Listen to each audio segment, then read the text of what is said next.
नमस्कार फ्रेंड्स मु शक्ति आपण देखुंत नरसिंहा क्रिएशन्स पेजेंट। तो फ्रेंड्स आज वीडियो रे वर्तमान बड़ मुख्य खबर उपर नजर पकाइबा जहाँकि आपण माने समस्ते जानि रखिबा निहाती दरकार। तेबे कोन रही आज वीडियो रे वर्तमान बड़ मुख्य खबर आपण माने जानिबा पई वीडियो को शेष पर्यंत देखंतु जहाँद्वारा कि आपण माने डिटेल्स इनफॉरमेशन पाई परिबे। एवं फ्रेंड्स ता पूर्व ए वीडियो गोटे लाइक करंतु जदि पारुछंती आपनकर सांग साथी मानकु वीडियो टिको शेयर करनतु।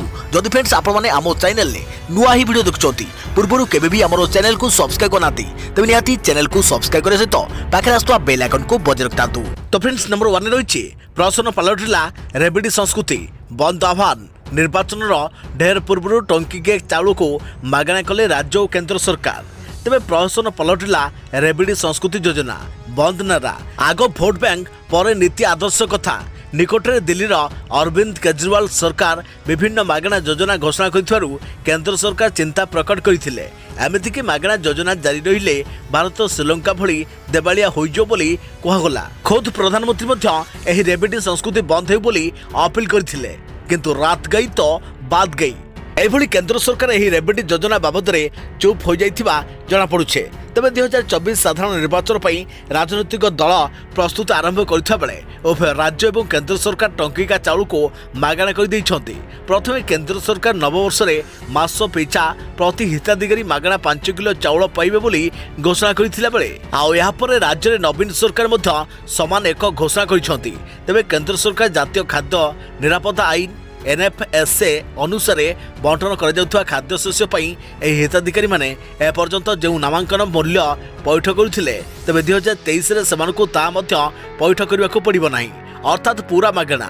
सरकार एपरि करी गोटे बड़ भोट बैंक को निजर पकेट रखिबाकू प्रयास करिसंती कारण एही घोषणा द्वारा 81 कोटी हिताधिकारी उपकृत हेबे। अधिक खबर कोरोना टीकाकरण उपर बड़ खबर बूस्टर डोज टीकार द्वितीय डोज जरूरी नुहे।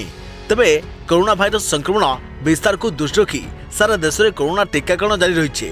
विभिन्न बयस वर्गर लोकों निर्धारित नियम अनुଯାयी टीका दि जाउछे। दुईटी टीका पर बूस्टर डोज दि जाउछे। तेबे वर्तमान बूस्टर टीकार द्वितीय डोज उपर एक बड़ अपडेट सामना आसी। सरकारी सूत्रु प्रकाश से कोरोना महामारी को रोकने द्वितीय कोविड-19 बूस्टर डोज कौन आवश्यकता नहीं। रिपोर्ट गुड़िक आधार कर बर्तमान समय कोविड-19 बूस्टर डोज द्वितीय टीकार आवश्यकता नहीं बोली सरकारी सूत्रु प्रकाश पाई। तेबे प्रथमे बूस्टर ड्राइव को देश में संपूर्ण करने को पड़ो बोली सूत्रु प्रकाश पाई। तेबे सूचनायोग्य केंद्र स्वास्थ्य मंत्रालय तथ्य अनुଯାयी गत 24 घंटा मध्य 134 नुआ कोरोना मामला रिपोर्ट होइछे। या सहित भारत में सक्रिय कोविड-19 मामला 2582 को वृद्धि पाई। अधिक खबर आंगनवाड़ी कर्मी आंदोलन स्थगित मुख्य शासन सचिव आलोचना पर स्थगित आंगनवाड़ी कर्मी आंदोलन स्थगित भुवनेश्वर में चलता आंदोलन को सामयिक भाव स्थगित रखी संघ। फेब्रुआरी द्वितीय सप्ताह जाए यह आंदोलन को स्थगित रखा बेले परवर्ती आलोचना पर पुणी निष्पत्ति नि सूचना दी जाइए। तेबे 8 दफा दाबी नहीं मुख्य शासन सचिव आलोचना कर आलोचना पर आंदोलन को सामयिक भाव स्थगित रखी संघ। स्थायी कर्मचारी मान्यता दरमा वृद्धि भली विभिन्न दाबी नहीं राज्यव्यापी आंदोलन कर आंगनवाड़ी कर्मी। तेबे आंगनवाड़ी कर्मी आंदोलन जो हिताधिकारी मैंने सेवारू वंचित होता अभियोग होता। खबर श्रीमंदिर में कमुछि आय बढ़ुछि खर्च बे अटकल ठारू खर्च होउछि अधिक टंका। उठला प्रश्न कहीं हुंडी को आसुनी टंका। समस्त मन में एक धारणा रही श्रीमंदिर राजकोष में धनर अभाव रोनी किंतु एबे श्री जगन्नाथ मंदिर अत्यंत चिंताजनक खबर सामना आसी। एठार आय तुलन में व्यय अधिक होउछि हुंडी को आसुनी टंका। एप्रिल रु जून भितर व्यय अटकल 1 कोटी 80 लाख टंका रही बेले खर्च होउछि प्राय 6 कोटी टंका। तेबे रथखला पाउना व्यय अटकल थिला 15 लाख खर्च होइछि 1 कोटी 21 लाख 81 हजार टंका। तेणु एठारे प्रश्न उठुछि हुंडी को आसुनी टंका जाउछि कुआडे। सेपरि तिरुपति बालाजी मंदिर वार्षिक दान अर्थ 500 कोटी शिरडी साई बाबा मंदिर वार्षिक दान अर्थ 300 कोटी। तेबे मुंबई सिद्धि विनायक मंदिर वार्षिक आय 125 कोटी वैष्णोदेवी मंदिर वार्षिक आय 500 कोटी। देश में प्रतिष्ठित मंदिर यही आयर परिमाण स्पष्ट कर देउछि जे मंदिर राजकोष में धनार अभाव रोनी। तो पुरी श्री जगन्नाथ मंदिर जो खबर आसी अत्यंत चिंताजनक।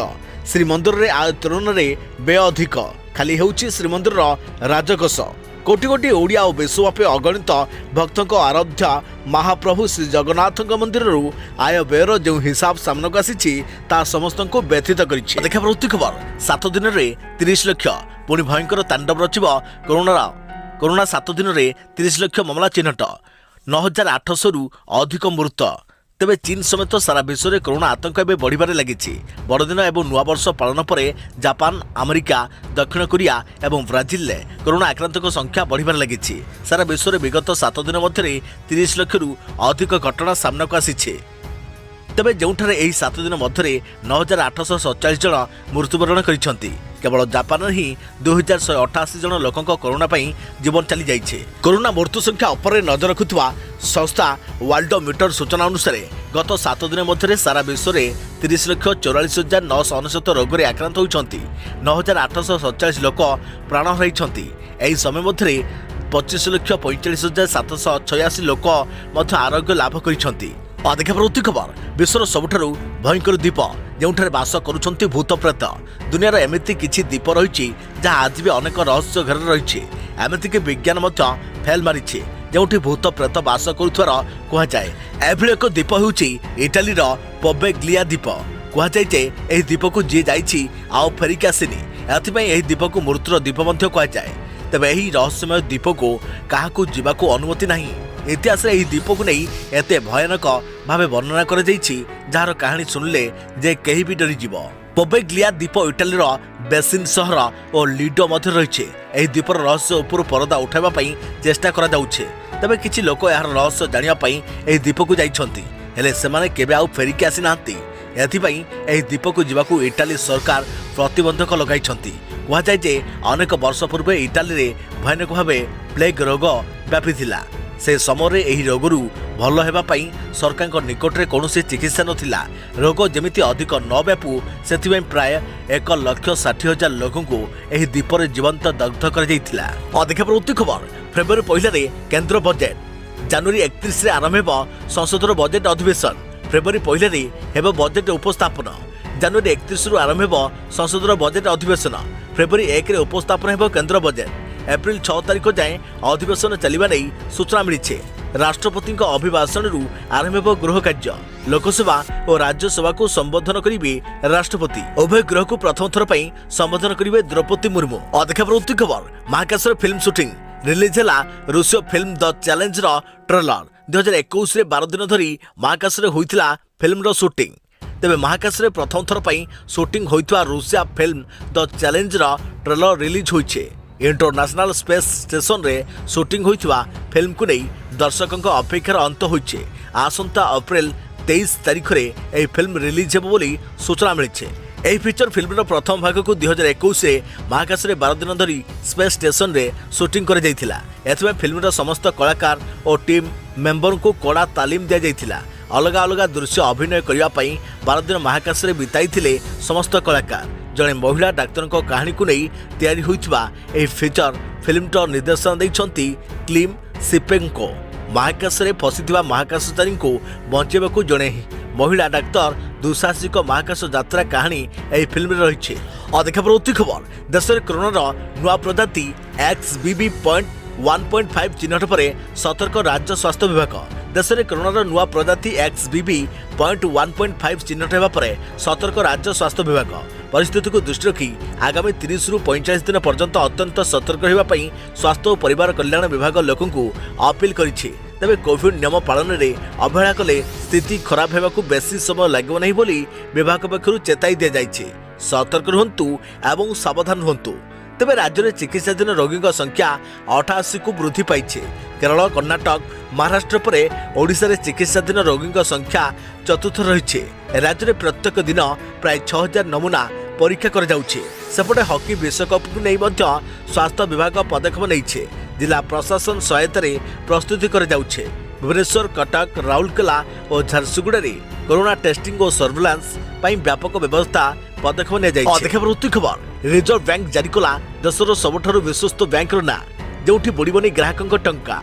रिजर्व बैंक जारी करिछि देशर सबुठारु विश्वस्त तथा सुरक्षित बैंक ना घोषणा करिछि।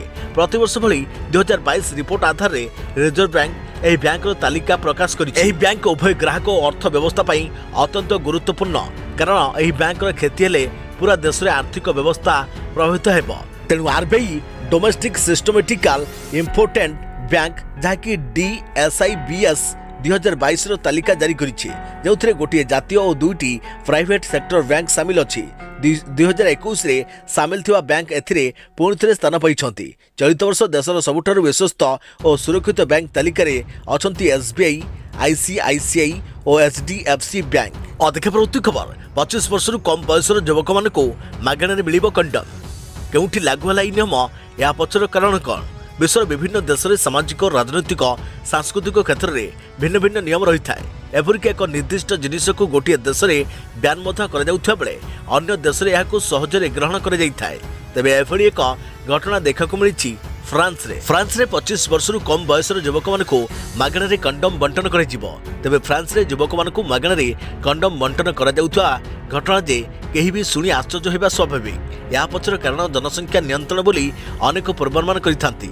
ମାତ୍ର ଏହି ଆକଳନ ଭୁଲ ଅଟେ। ଗୋଟିଏ ଦିନ ପୂର୍ବରୁ ରାଷ୍ଟ୍ରପତି ଇମାନୁଏଲ ମାକ୍ରନ୍ ଯୁବକଙ୍କୁ ମାଗଣା କଣ୍ଡମ ବଣ୍ଟନର ଶୁଭାରମ୍ଭ କରିଥିଲେ। ସେଥିରେ 18ରୁ 25 ବର୍ଷ ଯୁବକଙ୍କୁ ସାମିଲ କରିବା ନେଇ ଯୋଜନା ମଧ୍ୟ ପ୍ରସ୍ତୁତ କରାଯାଉଥିଲା। ପରେ ବିବାଦ ସୃଷ୍ଟି ହେବା ପୂର୍ବରୁ 18 ବର୍ଷରୁ କମ୍ ନାବାଳକଙ୍କୁ ମଧ୍ୟ ସେଥିରେ ସାମିଲ କରାଯାଇଥିଲା। ଦେଶର ଜନସଂଖ୍ୟାକୁ ସେକ୍ସ ଏଜୁକେସନ ମାମଲାରେ ପ୍ରଶିକ୍ଷିତ କରାଇବା ଜରୁରୀ ଅଟେ ବୋଲି ସେ କହିଛନ୍ତି। କେବଳ ଜନସଂଖ୍ୟା ନିୟନ୍ତ୍ରଣ କରିବାକୁ ଏହି ପଦକ୍ଷେପ ନିଆଯାଇ ନାହିଁ। ଯୌନ କ୍ରିୟା ଦ୍ୱାରା ବ୍ୟାପୁଥିବା ଅନେକ ବିମାରୀକୁ ରୋକିବା ହେଉଛି ଏହି ଯୋଜନାର ମୁଖ୍ୟ ଉଦ୍ଦେଶ୍ୟ ବୋଲି ରାଷ୍ଟ୍ରପତି କହିଛନ୍ତି। ଏକ ରିପୋର୍ଟ ମୁତାବକ ଗତ 2021ରେ HIV 5000 ନୂଆ ରୋଗୀ ଚିହ୍ନଟ ହୋଇଥିଲେ। ସେଥିରେ 26 ବର୍ଷରୁ କମ୍ ବର୍ଷୀୟ 15% ଯୁବକ ମଧ୍ୟ ରହିଥିଲେ। ପ୍ରତି ଖବର କ୍ୟାନ୍ସରକୁ ରୋକିବ କୃତ୍ରିମ DNA। କ୍ୟାନ୍ସର ସେଲ୍କୁ ବିନାଶ କରିବ ଆର୍ଟିଫିସିଆଲ DNA। ଜରାୟୁ ଓ ସ୍ତନ କର୍କଟ ରୋଗୀଙ୍କ ପାଇଁ ବାହାରିଲା ନୂଆ ଚିକିତ୍ସା ପଦ୍ଧତି। ବର୍ତ୍ତମାନ ସମୟରେ କ୍ୟାନ୍ସର ଏକ ଭୟଙ୍କର ବିମାରୀ। ନବଜାତ ଶିଶୁ, ଯୁବକ, ବୃଦ୍ଧ ସମସ୍ତେ ଏଥିରେ ଆକ୍ରାନ୍ତ ହେଉଛନ୍ତି। ଏହି ଭୟଙ୍କର ରୋଗର ଚିକିତ୍ସା ଅତ୍ୟନ୍ତ ବ୍ୟୟବହୁଳ ହେଉଥିବା ବେଳେ ଅନେକ ରୋଗୀ ଅର୍ଥାଭାବରୁ ବାଧ୍ୟ ହୋଇ ହାର ମାନୁଛନ୍ତି। ତେବେ ଏନେଇ ଆସିଛି ଏକ ବଡ଼ ଆଶ୍ୱସ୍ତିକର ଖବର। ନିକଟରେ ବୈଜ୍ଞାନିକମାନେ କ୍ୟାନ୍ସରର ଏକ ନୂଆ ଚିକିତ୍ସା ପଦ୍ଧତି ବାହାର କରିଛନ୍ତି। ତେବେ ସୂଚନା ମୁତାବକ ଜାପାନର ବୈଜ୍ଞାନିକମାନେ କ୍ୟାନ୍ସର ଚିକିତ୍ସା କ୍ଷେତ୍ରରେ ଏକ ନୂଆ ପଦ୍ଧତି ଆବିଷ୍କାର କରିଛନ୍ତି। ଟୋକିଓ ବିଶ୍ୱବିଦ୍ୟାଳୟର ବିଶେଷଜ୍ଞଙ୍କ ଅନୁଯାୟୀ ଏକ କୃତ୍ରିମ DNA ଦ୍ୱାରା କ୍ୟାନ୍ସର ସେଲ୍କୁ ବିନାଶ କରାଯାଇପାରିବ। ମେଡିସିନ ମଣିଷ ଶରୀରରେ କ୍ୟାନ୍ସର ପ୍ରଭାବକୁ ହ୍ରାସ କରିଥାଏ, ମାତ୍ର ଏବେ DNA କ୍ୟାନ୍ସର ସେଲ୍କୁ ବିନାଶ କରିପାରିବ। ସେ ନେଇ ନୂଆ ପଦ୍ଧତି ବାହାର ମଧ୍ୟ କରାଯାଇଛି। ସାଧାରଣ ଭାବେ DNA କିମ୍ବା RNAକୁ କ୍ୟାନ୍ସର ଚିକିତ୍ସା ପାଇଁ ବ୍ୟବହାର କରାଯାଇନଥାଏ। ତେବେ ବିଶେଷଜ୍ଞଙ୍କ ଦ୍ୱାରା ବିକଶିତ ହୋଇଥିବା ଏହି କୃତ୍ରିମ DNA ଏକ କେଶ ପିନ୍ ଆକୃତିର ହୋଇଥାଏ। ଏହା ମଣିଷର ଶରୀରରେ ପ୍ରାକୃତିକ ଇମ୍ୟୁନିଟି ପାୱାର ସୃଷ୍ଟି କରିବା ସହିତ କ୍ୟାନ୍ସର ସେଲ୍କୁ ନଷ୍ଟ କରିଦେଇଥାଏ। ତେବେ ଏହି ପଦ୍ଧତି ଜରାୟୁ ଓ ସ୍ତନ କର୍କଟ ରୋଗୀଙ୍କ ଚିକିତ୍ସା କ୍ଷେତ୍ରରେ ବିଶେଷ ଭାବେ ସହାୟକ ହୋଇପାରିବ ବୋଲି କୁହାଯାଉଛି। ବିଶେଷଜ୍ଞମାନେ ମଧ୍ୟ କର୍କଟ ରୋଗ ବ୍ୟତୀତ ଭାଇରସ ଜନିତ ରୋଗ ଜେନେଟିକ୍ ଡିଜିଜ୍ର ଚିକିତ୍ସା ଉପରେ ମଧ୍ୟ ଅଧ୍ୟୟନ ଜାରି ରଖିଛନ୍ତି। ଆଗକୁ ଏ କ୍ଷେତ୍ରରେ ମଧ୍ୟ ଏକ ବଡ଼ ସଫଳତା ହାସଲ ମିଳିବ ବୋଲି ଆଶା କରାଯାଉଛି। ଅଧିକ ପ୍ରତି ଖବର ରବିବାର ଯାଏଁ ଘନ କୁହୁଡ଼ି ସମ୍ଭାବନା, ସତର୍କ ଜାରି କଲେ SRC। 6ରୁ ରାଜ୍ୟରେ ଉତ୍ତର ପବନ ଆସିବ ଓ ଶୀତ ପୁଣି ବଢ଼ିବ। ସେପଟେ ଆସୁଛି ପୁଣି ଏକ ଲଘୁଚାପ। ହୋଇପାରେ ରାଜ୍ୟରେ ପ୍ରବଳ ବର୍ଷା। ବୁଧବାର ରାଜ୍ୟରେ ଘନ କୁହୁଡ଼ି ହୋଇପାରେ। ସକାଳୁ ଆଭ୍ୟନ୍ତରୀଣ ଓଡ଼ିଶାର 6 ଜିଲ୍ଲାରେ ଘନ କୁହୁଡ଼ି ଆଶଙ୍କା ଥିବା ନେଇ ସ୍ୱତନ୍ତ୍ର ରିଲିଫ କମିଶନର SRC ସତର୍କ ସୂଚନା ଜାରି କରିଛନ୍ତି। ଏଥିପାଇଁ ରାଜପଥରେ ସମ୍ଭାବ୍ୟ ଦୁର୍ଘଟଣାକୁ ଏଡ଼ାଇବା ପଦକ୍ଷେପ ନେବାକୁ ପୋଲିସ ଓ ପରିବହନ ବିଭାଗ ଅଧିକାରୀଙ୍କୁ ନିର୍ଦ୍ଦେଶ ଦିଆଯାଇଛି। ତେବେ ଢେଙ୍କାନାଳ, ଅନୁଗୁଳ, ବଲାଙ୍ଗୀର, କଳାହାଣ୍ଡି, କନ୍ଧମାଳ ଓ ସୋନପୁରରେ ସକାଳ ସମୟରେ ଘନ କୁହୁଡ଼ି ଦୃଶ୍ୟମାନ ହୋଇପାରେ। ଏଥିପାଇଁ ରାସ୍ତାରେ ଯାତାୟାତ ସମୟରେ ଯେଭଳି ଦୁର୍ଘଟଣା ନ ହେବ ସେଥିପାଇଁ ପଦକ୍ଷେପ ନେବାକୁ SRCଙ୍କ ପକ୍ଷରୁ ନିର୍ଦ୍ଦେଶ ଦିଆଯାଇଛି। ତେବେ ଆଜି ରାଜ୍ୟର ଅଧିକାଂଶ ସ୍ଥାନରେ ସ୍ୱଳ୍ପରୁ ମଧ୍ୟମ ଧରଣର କୁହୁଡ଼ି ହେବ ବୋଲି ଆଞ୍ଚଳିକ ପାଣିପାଗ ବିଜ୍ଞାନ କେନ୍ଦ୍ର ପୂର୍ବାନୁମାନ କରିଛି। ତେବେ ଉପକୂଳ ଓଡ଼ିଶା ଓ ପଶ୍ଚିମ ଓଡ଼ିଶାର କୁହୁଡ଼ି ବଢ଼ିବ। ଆସନ୍ତା ରବିବାର ଯାଏଁ ଏଭଳି କୁହୁଡ଼ି ଲାଗି ରହିବ ବୋଲି ବିଭାଗ ପକ୍ଷରୁ କୁହାଯାଇଛି। ତେବେ ସାମୁଦ୍ରିକ ବାୟୁ ପ୍ରଭାବରେ ରାଜ୍ୟର ଅଧିକାଂଶ ସ୍ଥାନରେ ରାତିର ତାପମାତ୍ରା ଅଧିକ ରହିଛି। ଫଳରେ ଫୁଲବାଣୀରେ ସ୍ୱାଭାବିକଠାରୁ 6.6 ଡିଗ୍ରୀ ଅଧିକ ତାପମାତ୍ରା ରେକର୍ଡ ହୋଇଛି। ଚାନ୍ଦବାଲି ଓ ସମ୍ବଲପୁରରେ 6.4, କଟକରେ 6.3, କେନ୍ଦୁଝରରେ 6.1, ପୁରୀରେ 5.7, ଭୁବନେଶ୍ୱରରେ 5.4, ପାରାଦୀପରେ 5, ଗୋପାଳପୁରରେ 4.7, ଟିଟିଲାଗଡ଼ରେ 4.5 ଓ ଭବାନୀପାଟଣାରେ ରାତିର ତାପମାତ୍ରା ସ୍ୱାଭାବିକଠାରୁ 4.3 ଡିଗ୍ରୀ ଅଧିକ ରେକର୍ଡ ହୋଇଛି। तेबे कोरापुट रातिर तापमात्रा 12 डिग्री और सुंदरगढ़ में 11 डिग्री रही। भुवनेश्वर में यह 20 डिग्री पखापाखि रही। तेबे 6 तारिख सामयिक भाव शीत बढ़ियो बोली वरिष्ठ पाणीपाग विशेषज्ञ प्रोफेसर सुरेन्द्रनाथ पशुपालक कहते। एपटे राज्य को उत्तर पवन आसपारुनी। तेबे 5 तारिख जाए अधिकांश स्थान में तापमात्रा परिवर्तन हेबनी। 6 रु राज्य को उत्तर पवन आसिबो और शीत बढ़िबो। 6 और 7 तारिख 2 दिन अभ्यंतर जिले में रातिर तापमात्रा 4 डिग्री कमिबो। भुवनेश्वर समेत केन्द्रीय उपकूल में प्राय 1.5 डिग्री कमिपारे। तेबे 4 तारिख सुधा दक्षिण अभ्यंतरण में तापमात्रा 3 डिग्री बढ़िबो। उत्तर अभ्यंतरण 1 डिग्री बढ़िपारे। भुवनेश्वर समेत दक्षिण उपकूल में तापमात्रा अपरिवर्तित रहिबो। देखा परवर्ती खबर कोटी कोटी एसबीआई ग्राहकों बड़ खुशी खबर एवं मिल 9 लाख टंका बैंक देला बड़ सूचना। तेज जदि आपण को अचानक टंका दरकार तेज से चिंता कर आवश्यकता नहीं। देशर सबुठ बड़ सरकारी बैंक एसबीआई कोटी कोटी ग्राहकों को बड़ फायदा देउछे। तेज बैंक पक्षर ग्राहकों को पूरा 9 लाख टंकार फायदा दि जाउछे। सबुठ बड़ सरकारी बैंक एसबीआई कोटी कोटी ग्राहकों को बड़ लाभ देउछे। तेबे जहाँपर बैंक तरफ ग्राहकों 9 लाख टंकार फायदा दि जाउछे। अनेक थर एपरी होउछि जे आमको व्यवसाय आरंभ करने लोन आवश्यकता पड़ुछे। एबे बैंक आपण को बिना डॉक्यूमेंट रे 50,000 टंकारु 9 लाख टंका पर्यंत फायदा देउछे। तेबे आपण एसबीआई मुद्रा लोन माध्यम रे एही टंका पाई परिबे। एही लोन नेबाकू आपण को पाखरे केवल आधार कार्ड रहिबा उचित। या सहित आपणकर आधार कार्ड मध्य मोबाइल नंबर सहित लिंक हेबा उचित, जहाँफल जांच रे कौनसी असुविधा हो नहीं। आपण बैंक ऑफिशियल वेबसाइट माध्यम रे आवेदन करि परिबे। एथिरे होम पेज रे आपण को ई मुद्रा लोन रो विकल्प उपरे क्लिक करबा को पड़िबो। या पर आपण अधिक प्रक्रियाकरण करी लोन पई आवेदन करि परिबे। तबे सारा देश रे व्यवसाय को वृद्धि करबा एवं स्टार्टअप पई सरकार एवं बैंक गुडी द्वारा लोन सुविधा जोगाई दे जाउछे, जाफल समस्ते सहजरे सेमानकर व्यवसाय आरंभ करि परिबे। तेबे देखा प्रवृत्ति खबर जबरदस्त प्लान रे डबल इनकम पोस्ट ऑफिस रे लागिछि आपण को टंका तेबे 3 मास रे होइजिवो डबल। सरकार देले सूचना। पोस्ट ऑफिस आपण को पई एक जबरदस्त योजना आनिछि जेउथिरे आपण टंका मात्र 3 मास मध्यरे द्विगुणित होइजिवो। जदि आपण एक सरकारी योजना माध्यम रे आपण को टंका को द्विगुणित करबा को योजना करूछंती तेबे यह एक उत्तम सुযোଗ। केंद्र सरकार नुआ वर्ष रे सरकारी योजनार सुधार वृद्धि करिसंती, जहाँ पर शीघ्र आपण को टंका द्विगुणित होइजिवो। किछि मास मध्यरे टंका द्विगुणित हेबो। किसान विकास पत्र योजना रे निवेश करी आपण शीघ्र टंका द्विगुणित करि परिबे। सरकार केबीपी उपरे सुधार को 20 आधार पॉइंट वृद्धि करिसंती।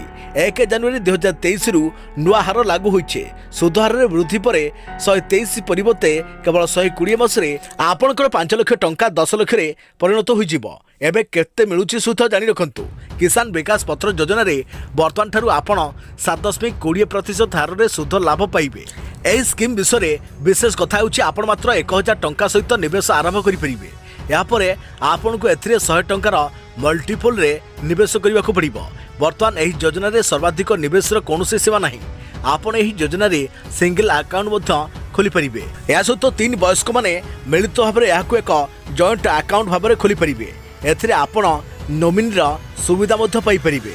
जदि आपण आज एही सरकारी योजना रे 5 लाख टंका निवेश करिसंती तेबे 120 मास परे आपण 5 बदल रे 10 लाख टंका पाइबे। या सहित आपण को सुधर लाभ मध्य मिलिबो। डाकघर योजना रे अर्थर ग्यारंटी सहित विपुल लाभ मिलिबो।